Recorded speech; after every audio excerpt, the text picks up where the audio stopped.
గౌరవ ముఖ్యమంత్రి గారి నాయకత్వంలో గౌరవ ఉప ముఖ్యమంత్రి గారు పవన్ కళ్యాణ్ గారు, అదేవిధంగా భారతీయ జనతా పార్టీ నుంచి మాధవ్ గారు,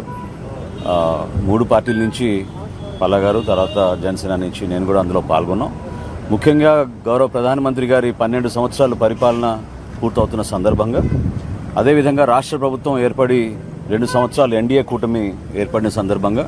అభివృద్ధి మరియు సంక్షేమం రెండింటిపైన కూడా క్షేత్రస్థాయిలో ప్రజలకి మరింత దగ్గరయ్యే విధంగా చేసిన కార్యక్రమాలు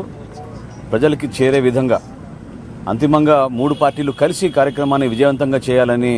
గౌరవ ముఖ్యమంత్రి గారు చంద్రబాబు నాయుడు గారు, అదేవిధంగా గౌరవ ఉప ముఖ్యమంత్రి గారు పవన్ కళ్యాణ్ గారు కూడా దీనికి కూడా స్పష్టంగా ఒక కార్యాచరణ సిద్ధం చేయమని చెప్పడం జరిగింది. కేంద్ర ప్రభుత్వం నుంచి భారతీయ జనతా పార్టీ నుంచి కూడా నాయకత్వం, అదేవిధంగా సెంట్రల్ మినిస్టర్స్ కూడా దీంట్లో పాల్గొనే అవకాశం, వాటి గురించి కూడా మాధవ్ గారు మాట్లాడారు. అవి కూడా చాలా వరకు ఫైనలైజ్ అయినాయి. 9వ తారీఖు నుంచి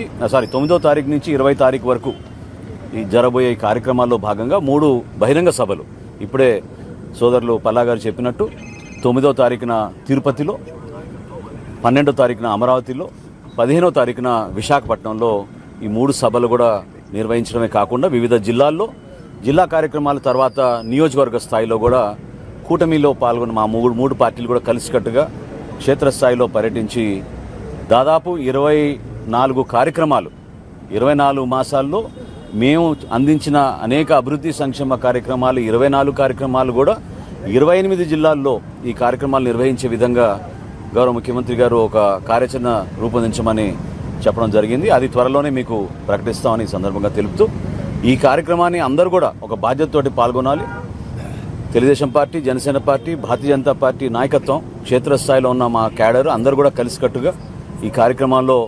మన నాయకత్వం ఏ విధంగా మనని ఈ విజయం కోసం ప్రజలు మన ఆశీర్వదించారో ఆ ఆలోచనతోటి